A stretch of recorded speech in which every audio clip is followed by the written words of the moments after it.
Hey, BK here because it is that time of the week again. It is Football Fridays. Chris Harris Jr. and myself, Brandon Krisztal, we are going to get you ready for Monday Night Football, Bengals at Broncos. Basically, a must-win for the Denver Broncos, and it starts now.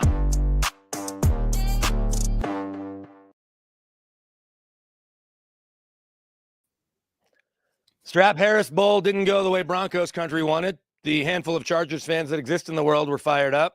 I was there. You obviously watched it top to bottom. You talked about it a little bit earlier in the week on We're the Harrises with Shelby Harris and Ryan Harris, of course. But Chris, let's start there.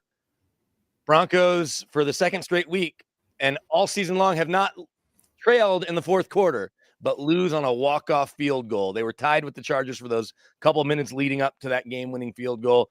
Just take me through your initial thoughts on how the game played out, what you like, and what you obviously want to see corrected. Yeah, I thought, we just missed that game when they go back and watch the film, which they probably already have. They're getting ready for a new team. But, a lot of missed opportunities, a lot of chances to be able to kill the game and close it out. And, a lot of explosive passes that Bo Nix overthrew that I wish he wishes he could have back. And, defense didn't close out the game like they needed to in the fourth quarter. And when you bring that all together, right, that's when you get a loss on the division road, because you got to be the team that makes those key plays, those big stops and key moments to win those games. And now the Chargers are sitting very comfortable in the AFC West lead, and the Broncos got to cover some ground real fast. Yeah, it's funny because I said after the game the Broncos are the best 1-2 team in the league. I don't know if that's true because the Chiefs are also 1-2. The Ravens are 1-2. I'm not saying the Broncos are the best 1-2 team now, but I think they are a good football team. And with the Colts winning and improving to 3-0, with the Chargers sitting there at 3-0, and that's what Sean Payton kind of kept harping on was these are two good football teams. Like, we lost this game. We lost last week, but these are teams that we think are going to be in the playoff mix, if not leading their divisions, like we see with the Colts and like we see for now with the Chargers. So you don't want to look at moral victories, but the fact that you didn't get your doors blown off, you had leads throughout the entire fourth quarter, you just need to figure out how to close out the game. And so I guess that's one of the things that I've written down here that I want to ask you is, what does it take to get over that hump? They're now 2-8 in one-score games over the last two seasons. And one of those was the week one win over the Titans because it was 20-12. So it's technically a one-score game. But when you look at getting over that hump, because I was thinking back to your Super Bowl teams and that run with Peyton Manning. Obviously, Peyton changes things. But the year before, the Tim Tebow year, for as crazy as that was, y'all learned how to win close games. That was the calling card. So what does it take for teams that we think are good, that are playoff teams, that have the pieces to get over that hump? You got to be able to have a closer, whether it's your quarterback that closes games or the defense. And one of those two factors have to be that closer on the team. I think right now the Broncos don't have a closer on offense or defense right now. So that's something that they have to get as a identity and a team, and how they're going to, really finish games. Not every game is the same, right? But we knew that more than likely the defense is going to have to close a lot of games, right? When I played there. So same way, even when we had Peyton, we knew that we had to close some games.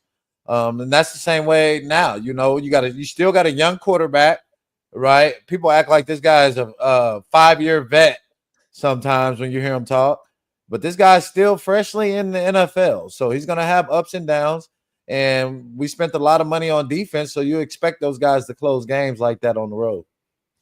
Yeah. And you guys had this conversation on We're the Harrises. We talk about teams having closers.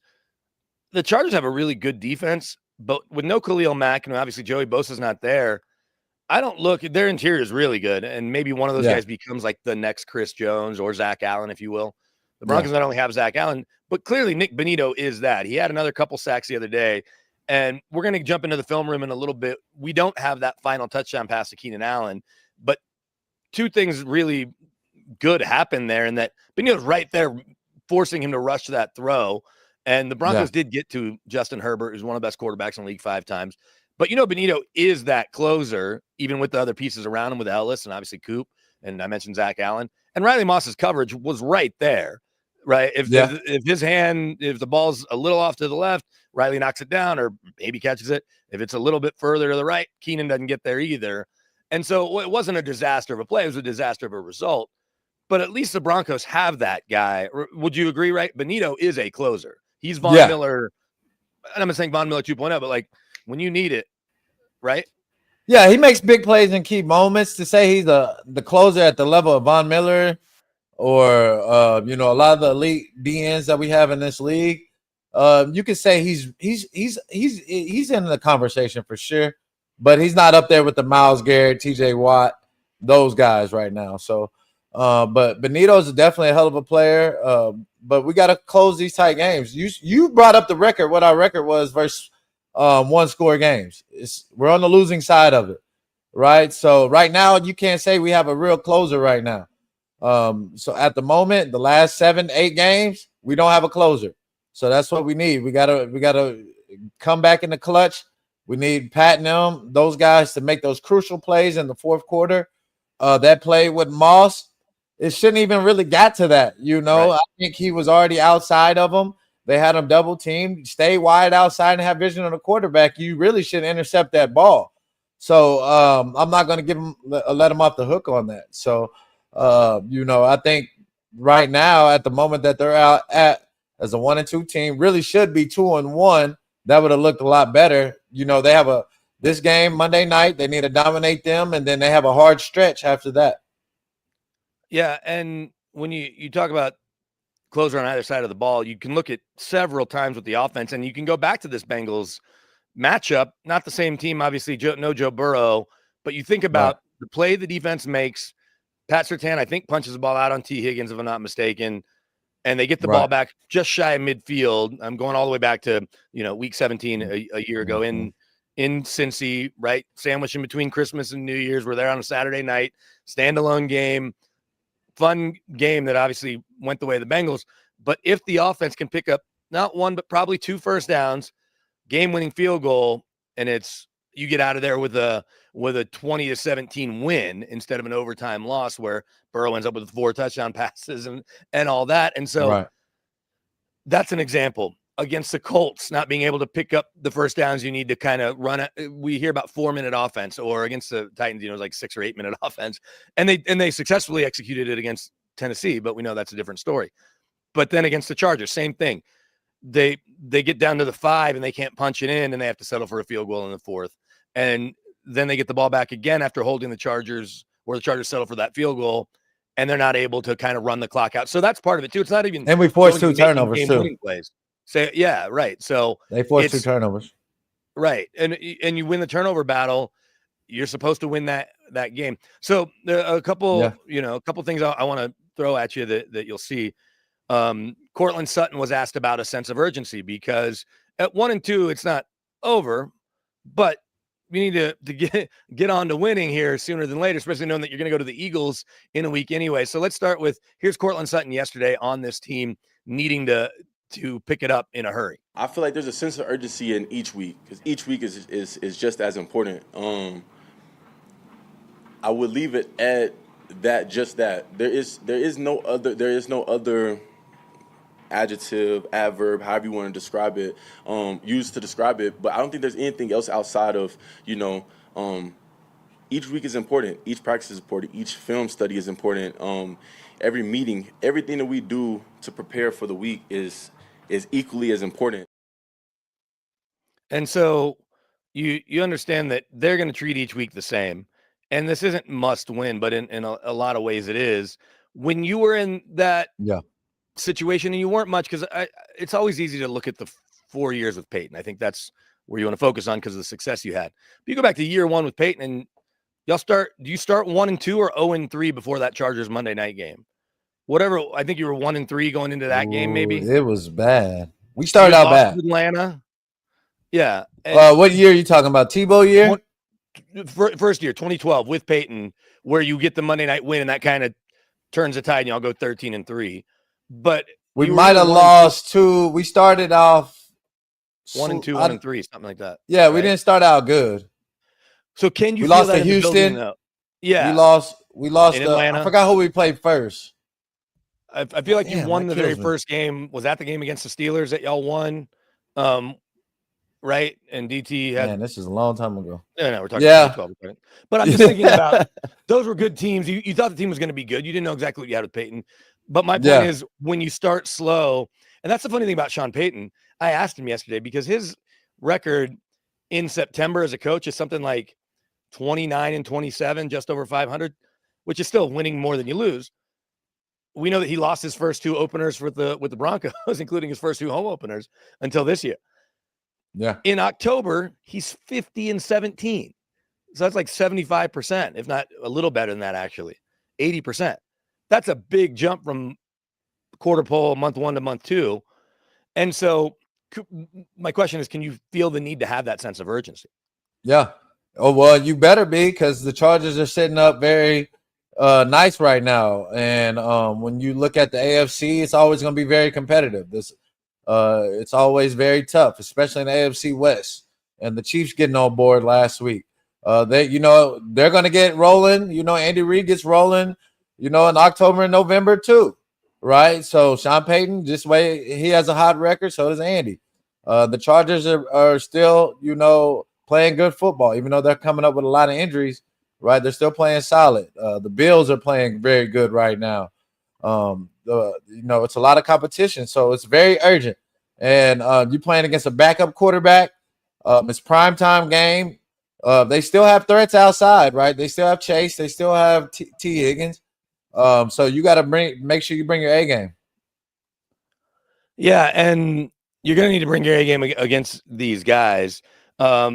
One other thing, though, I wanted you to hear from Sean, because Sean yesterday had his quarterbacks back. And I was thinking about this in general because I was listening to Chris Sims talk about Jim Harbaugh and Justin Herbert and how Jim, being a former quarterback, even if he's not working with Justin in the room as a QB coach, and he maybe isn't as hands-on as, say, Sean Payton or Kyle Shanahan or Sean McVay, Jim Harbaugh was a Pro Bowl quarterback in the league and played forever. So he knows what his quarterback's going through. And I think it's easy for us to say, oh, Sean just has Bo's back because he's a young quarterback and Sean wants it to be right. But Sean at his core is still a quarterback. I get that he didn't have the success and he played as a replacement player during one of the lockouts and bounced around, CFL and other small leagues and never even really took meaningful snaps. But he still sees the world as a quarterback, just like you see the world as a corner. And so I think that's probably part of it too, is like, this is a hard job. Now, should Bo hit some of these throws? Absolutely. But so the question yesterday was like, hey, you coached Drew Brees all those years.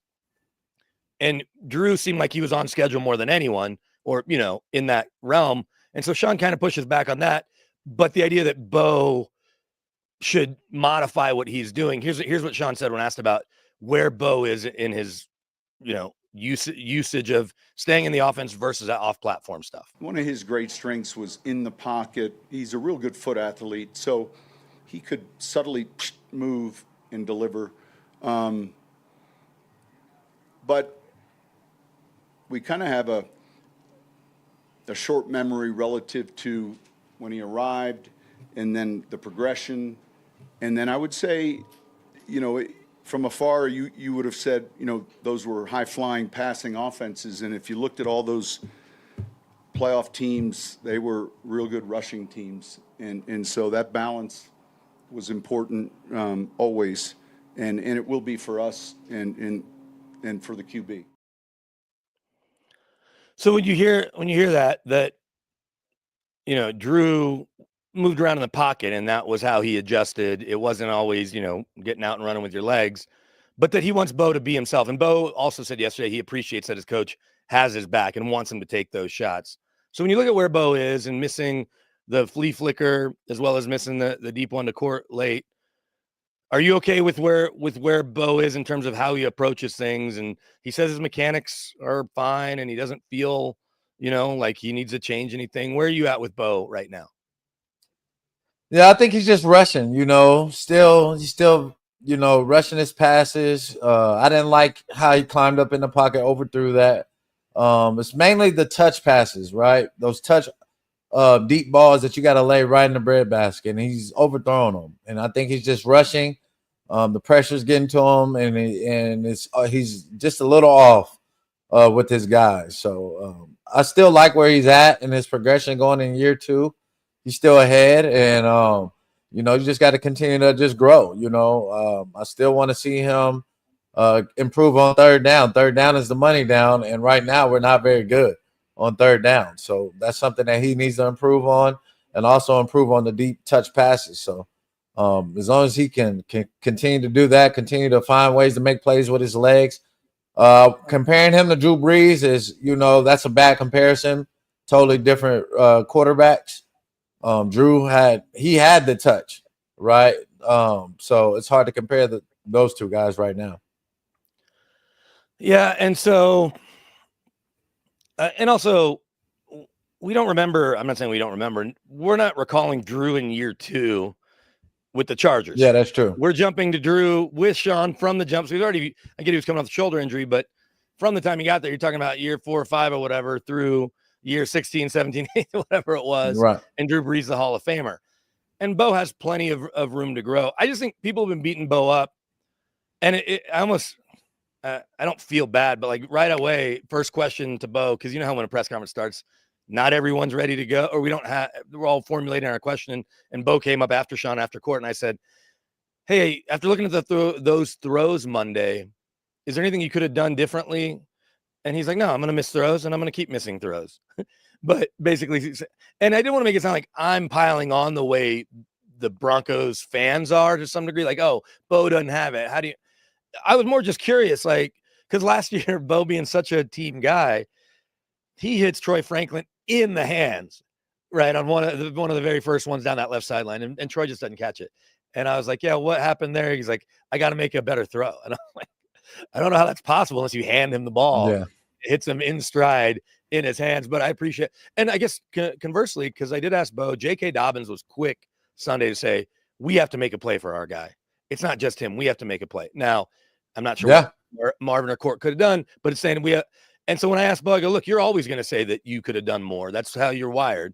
And so I kind of teed him up like that. I go, but when you hear that from your guys, how appreciative are you? And he mentioned, you know, having each other's backs. When you really are playing for the guy next to you, how much of a difference does that make? That's the final thing I'll ask you before we jump in the film room.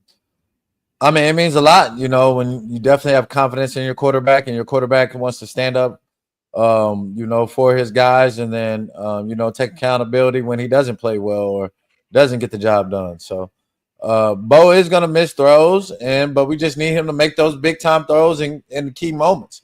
We can't miss more than we make. So I think when we go at the end of the year and when we look and dissect each game, right, you're going to miss a couple throws. You're going to miss, you know, but you got to be able to make those key plays and those big time throws when we need them.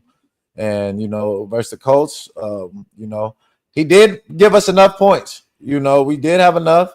When you get that much, you score over 20. I always think our defense should be able to stop them. So, but, you know, it's those third downs. We need them to evolve and keep those drives moving, make the right reads. And, you know, that's the money down. So in those key fourth quarters, right? Key fourth quarter plays, we can't have the overthrows. We got to have, you know, we got to connect on those big plays. And those are usually the difference between wins and losses.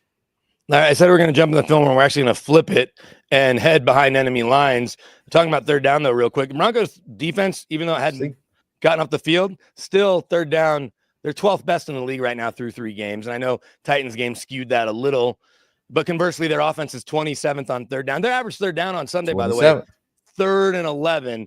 That's going to be hard. I don't care whether Peyton Manning's back there, a healthy Joe Burrow, whomever, even Bo Nix dialed in. 3rd and 11 is going to be hard. So we're going to go behind enemy lines, some technical challenges and confusions. So we can't see her, but we can definitely hear the person that is plugged into the Bengals the most. That's my pal, Kelsey Conway, who's covered her hometown Bengals now for a bunch of years. She is in that locker room every single day. Let's bring her on here, Chris, for a couple minutes and find out where the Bengals are. Because, you know, we said, are the Broncos the best 1 and 2 team? And we know Chiefs and Ravens are there. I think the Bengals might be the worst 2 and 1 team in the league. Right. So let's bring Kelsey in for a second. Kelsey, again, sorry we can't see you, but I know you can hear us, and hopefully we can hear you. I don't want to bag on your hometown Bengals too much, but your job's to cover them. Are they the worst 2 and 1 team, or do we not know exactly if that Vikings game was an anomaly and Jake Browning is going to be okay? I think the latter. I think that Vikings game, look, went about as bad as it could have gone both ways.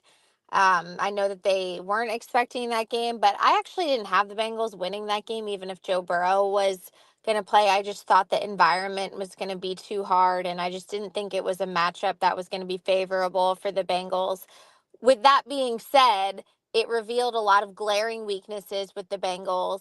And it's also showing just how much Joe Burrow covers up in terms of weaknesses on the roster.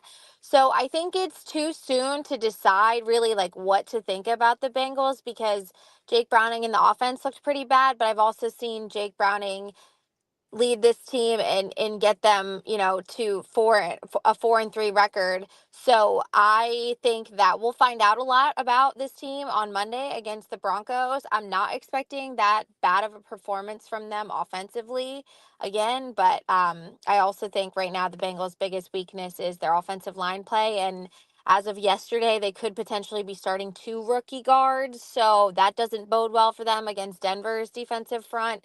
So that's kind of what I think about the Bengals right now. Well, and Man, one other thing, Chris, you go, Chris, and then I'll. yeah, I had a I'll question.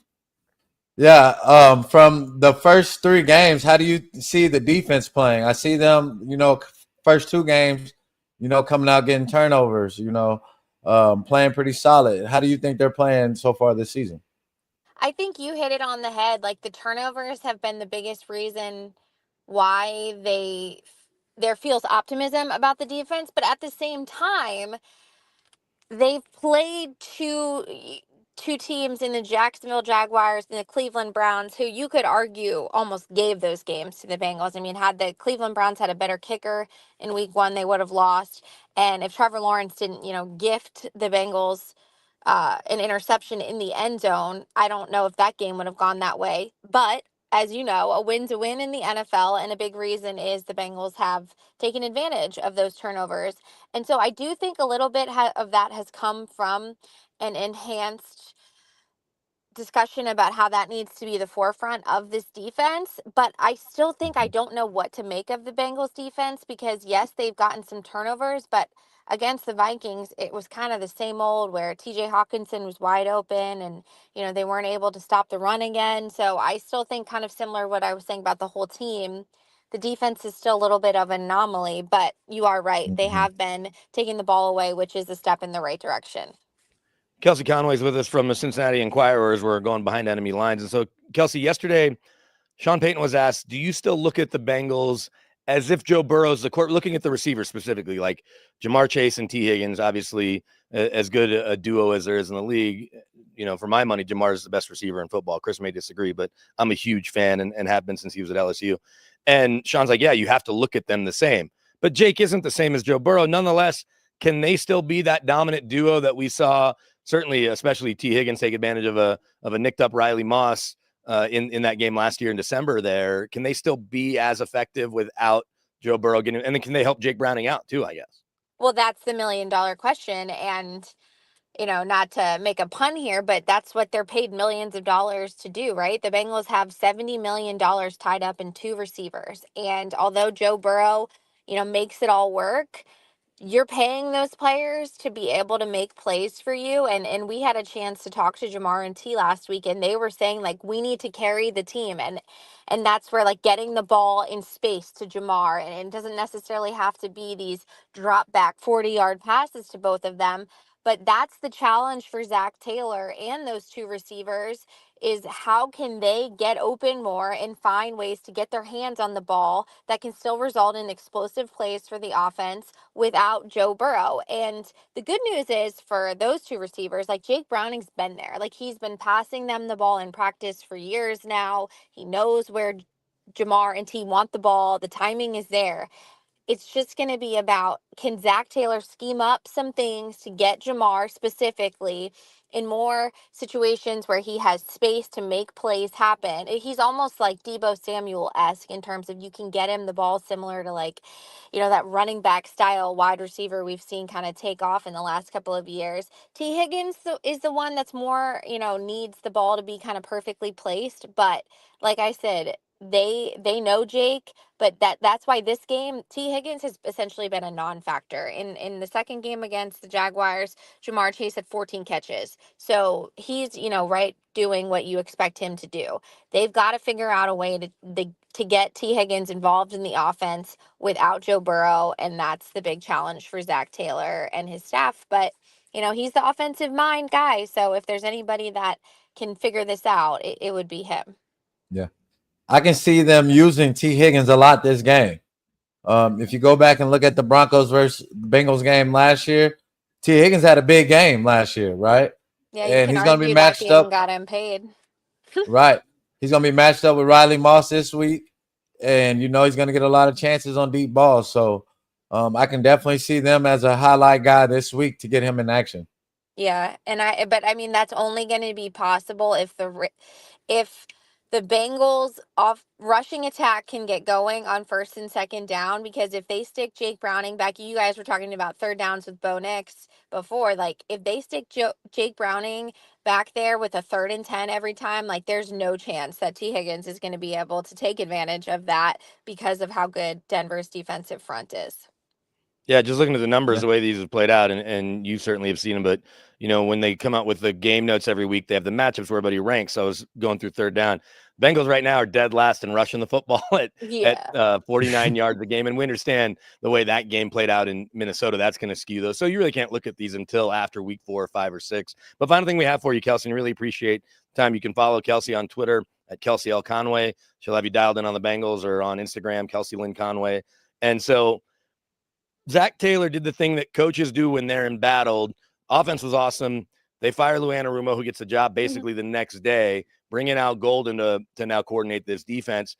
But because of the Burrow injury, does Zach almost get a free pass unless they end up going 2-15? And then you got to think that a change might be made. But if they, get 6, 7, 8, whatever it may be, is it just I don't call it a lost year, but you can't evaluate where Zach is? Because I think he's a pretty good coach, certainly a good offensive coach. But how do you think the Brown family and the organization is looking at this year and their head coach? Yeah, I think you're exactly right.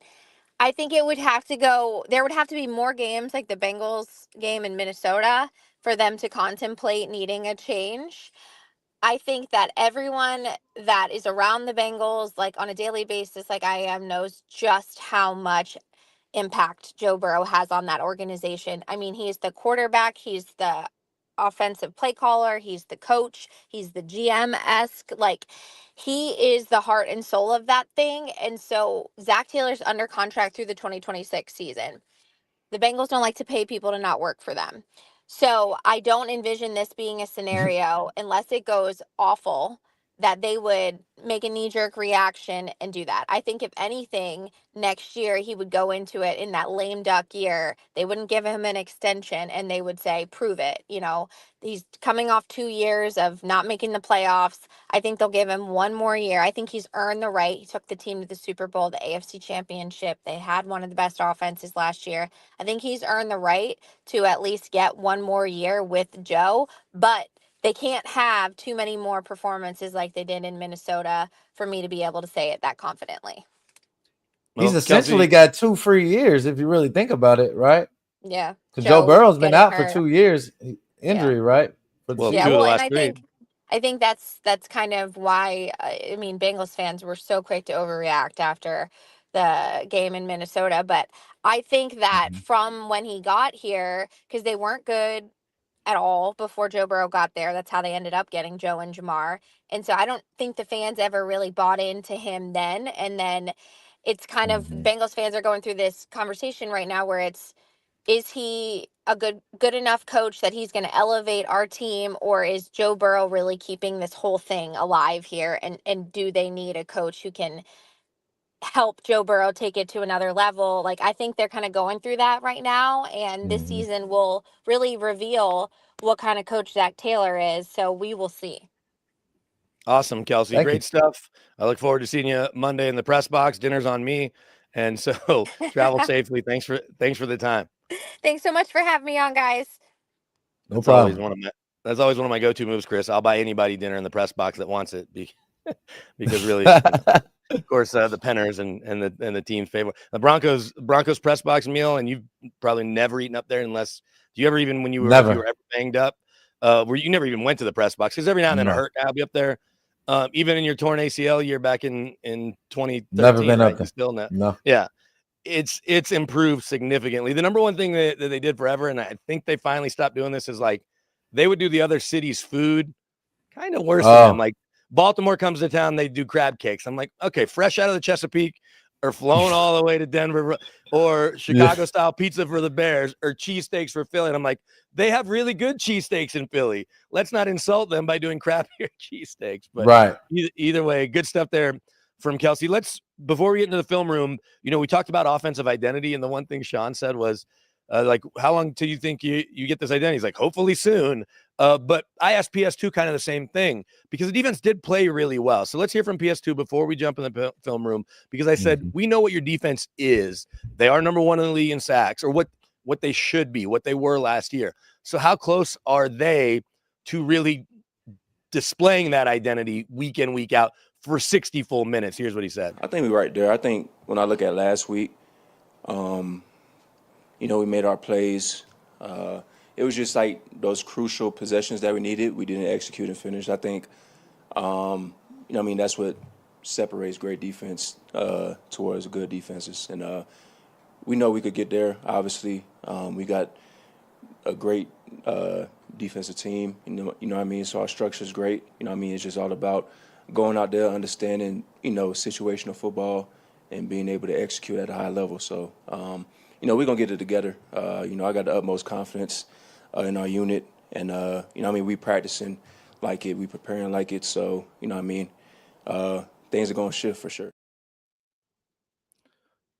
Okay, so do you agree with that notion that they're close? I mean, when you sack Herbert 5 times, you dominate a good chunk of that game. We're going to call a couple of these plays here. But do you think they're on the cusp, closer than the offense is in terms of knowing who they really are or being who we think they are? Yeah, they're close. It's just, I think they played better definitely in the middle of this game. They made Herbert work for his plays. But we still have a ways to go to be that dominant defense. And that's really a game-changing defense. As if I'm going off the first 3 games. Right. Last week it was more like it.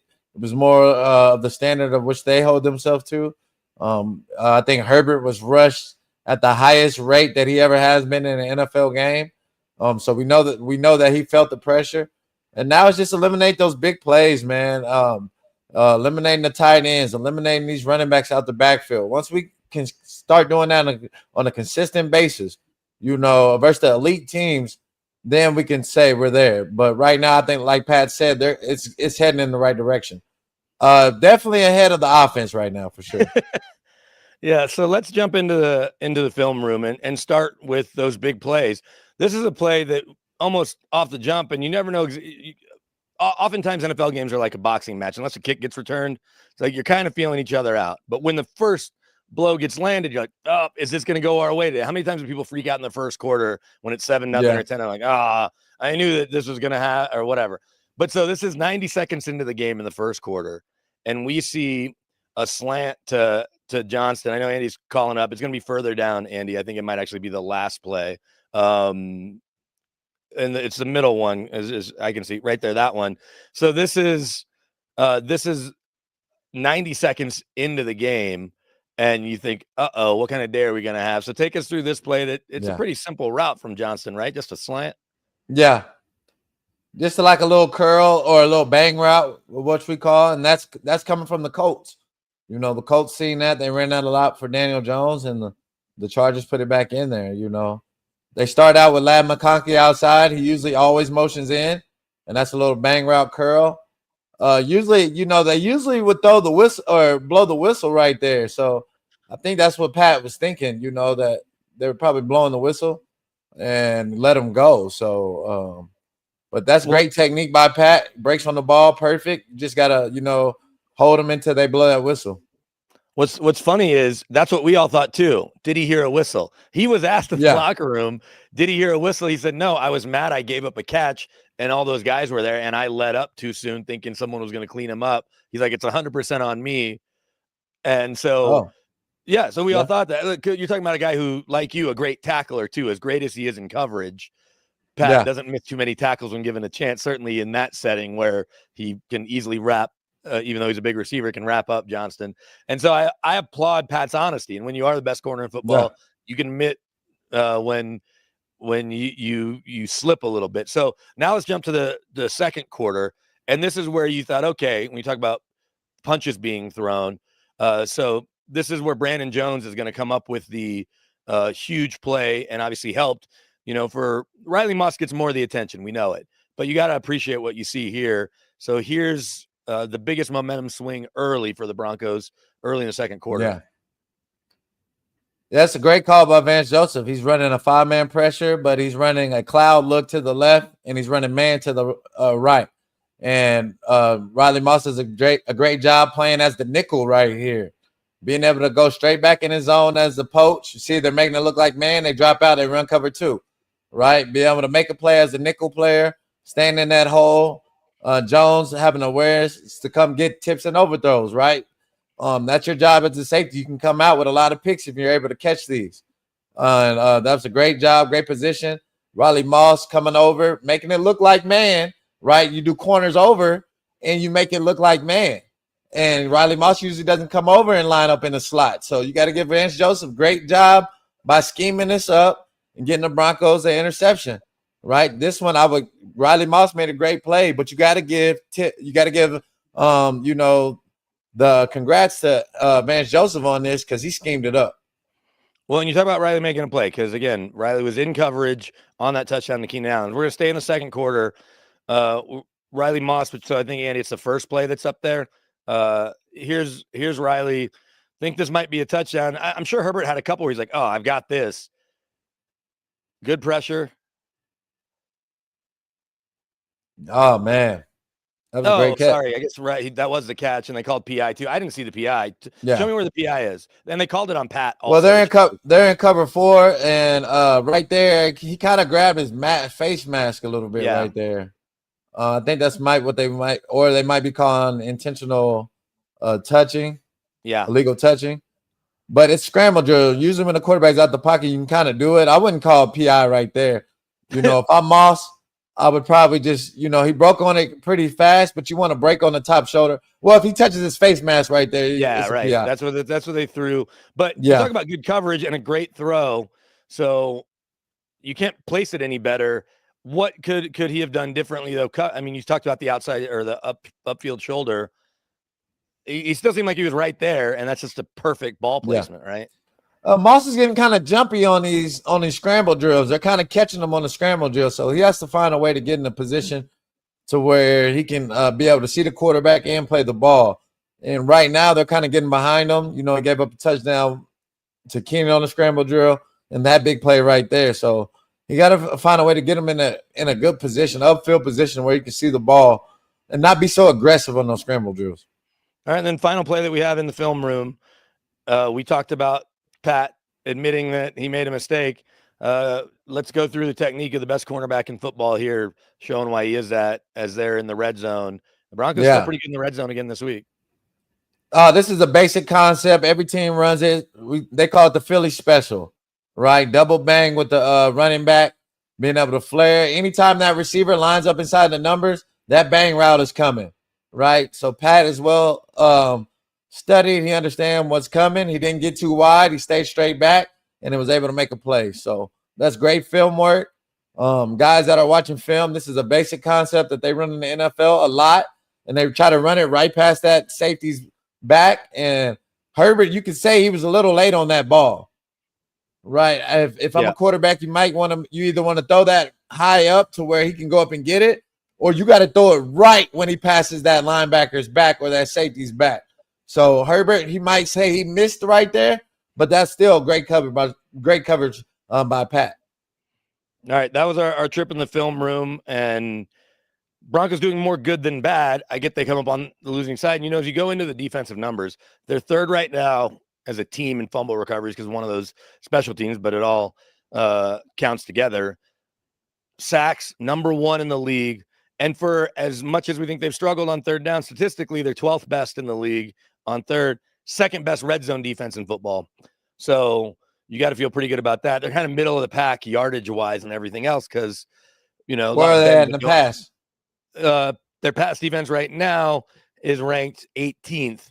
A lot of bend but don't break, though. And you look at the swing passes to Taylor. Omarion Hampton obviously had to step up with Harris tearing his Achilles, 6 or 7 throws to the rookie running back. And if I'm the Bengals this week, as good as those wideouts are, I'm going to look at where Chase Brown and Samaje Perine are right out of the backfield. If you're Zach Taylor and you're calling this offense this week. Yeah, and a lot of those quick bang routes like the Colts been running, the Chargers ran, they're going to see a lot of the same plays. They're just going to make it look different, put a disguise on it, might show a different formation, but they're going to come back to kind of those same concepts. And right now, the running backs and the tight ends are still a problem for us. And Greenlaw is what's the word on him? We haven't had any update really. Well, on yeah, him. now they put him on IR because, as Sean said Sunday after the game, they do it Saturday. So Chargers game, Bengals game, Eagles, Jets, which means he probably didn't even fly to London. Maybe he flies to London just to be around the team. Maybe he doesn't. I guess we'll find out. And then the hope is it was basically like they I don't say misjudged the timeline, but Sean's like, he's rushing a little bit. This lets him know for 4 weeks. He doesn't think, am I going to be ready next week? And so while it's frustrating, I don't hate the call because they're healthy enough. They've got these young linebackers that they like behind Sternad and obviously Alex Singleton. They need to play them. So you play those guys, you play Bailey, you play Reed if you need to, and you let Greenlaw spend 4 more weeks to just get healthy. And as tough as that Eagles game is in the middle, a Joe Burrow-less Bengals, Jets, Giants, with at this point a rookie quarterback in Jackson Dart, you feel like, okay, we don't need Greenlaw there as much as we're going to need him against the Chiefs, as much as we're going to need him against the Chargers again, as much as we'll need him when the Packers come to town, even the Cowboys. And so I don't hate it. It's frustrating when you give a guy $35 million, but I don't hate that they shut him down Saturday to just say, let's get him healthy. Do you agree there that that's probably the right call at this stage? With it being close. Yeah, I just, it's hard to say what his real injury is, but, when you bring a vet in like him, who's had a major injury in the past, and it's hard to gamble on him. So hopefully he's able to get those 4 weeks and get that rest and get back to full strength, because really the real football starts in, the end of October, November. So hopefully he's able to come back when the Broncos try to make that strong push to the playoffs. So, like you said, the schedule is only going to get harder. Competition, the games get bigger, and we're going to need Greenlaw for sure. Right now the leakiest spot is the linebacker position. Yeah, we're going to get into our predictions here in just a minute. We're going to get out of here pretty quickly. Don't have time to get to all the comments, but Rodney Garcia throwing a bunch of good ones at us. Gabe Marks as well had a bunch of good ones. I think it was Marks. Let's get a couple of them. Yeah, so as you look at them, scroll up just a little, because there was a question about VJ's D a little bit higher there, right there. We'll look at this. I feel Rodney says, I feel VJ hadn't dialed up our secondary where they want to be. Needs to be more single high man press. Hope we get that better. So someone who knows VJ and his tendencies and his D, do you agree with that notion from Rodney?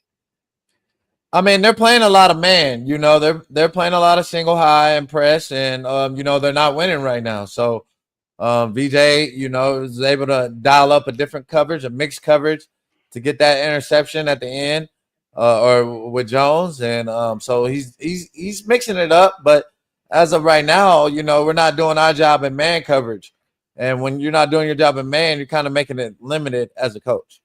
And then let's scroll down a little. Let's get one from Gabe. Right there, Gabe Rocks. Sorry, I said Marks. Moss had great coverage. How long do you want him to cover for? Herbert was buying time, running around, and then makes and Harbaugh, because I saw him in an interview earlier, he's like, that's a perfect throw. Because again, a little bit to the left, a little bit to the right, it's incomplete one way or the other. But as we've gone through it, because Moss has certainly been featured in the film room, he's made more plays than he has, and he's gonna get a little shot at redemption because he's healthy now this week against Higgins. He was coming off that 4-week stretch, MCL sprain. Right. You like what you've seen from Riley here in year 2 as a starter? I say he's been up and down. He's still giving up a lot of yardage. Gave up a couple big plays, crucial plays, but he still comes back and makes plays. So I like the fight that he's doing. He's pretty, pretty average as an NFL starter. If you look across the board in the NFL as a number 2 corner. So would we need him to play better? Yes, we do need him to play better, but he's still not doing bad. He's still making plays.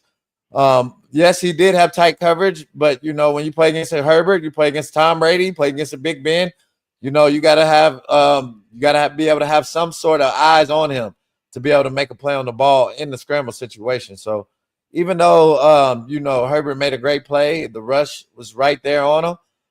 You see Keenan Allen was able to still make those huge game-changing plays. So I wish Moss was able to kind of get eyes on the quarterback on that play. I think he would have been able to intercept it.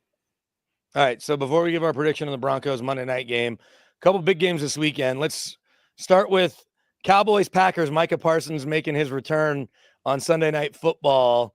There's talk, they're not going to honor him with a video. Dude played there 4 years. Great player, but it's not like he played there for a decade. Like, you got a video when you came back, I believe. Yeah. You earned He's not it. getting one. All-decade player. Hey, thanks, Micah. And also, he's probably going to light Dak up a couple times. Right. Yeah. He's coming in hungry, and he's definitely mad, and they're coming off a loss also. So he's definitely going to want bragging rights. He probably still is really good friends with all those guys. So he's definitely going to come up. He's going to be humming every play. So when you play against the Packers, they got a great D line, and he's not the only one on there. So the Cowboys offensive line definitely. It has to be on their game, and what's their record? 1-2. 1-2, and their defense is bad. Yeah, I mean their secondary is bad. So I think Jordan Love is going to have a big game. It's going to get Parsons is going to have a lot of chances to be able to rush the quarterback this week, especially if the Packers get up early. So Cowboys, y'all better start out fast, or it's going to get ugly.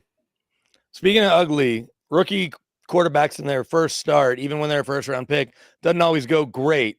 Jackson Dart getting thrust into an 0-3 situation. Now they're at home. Chargers have to fly all the way across the country.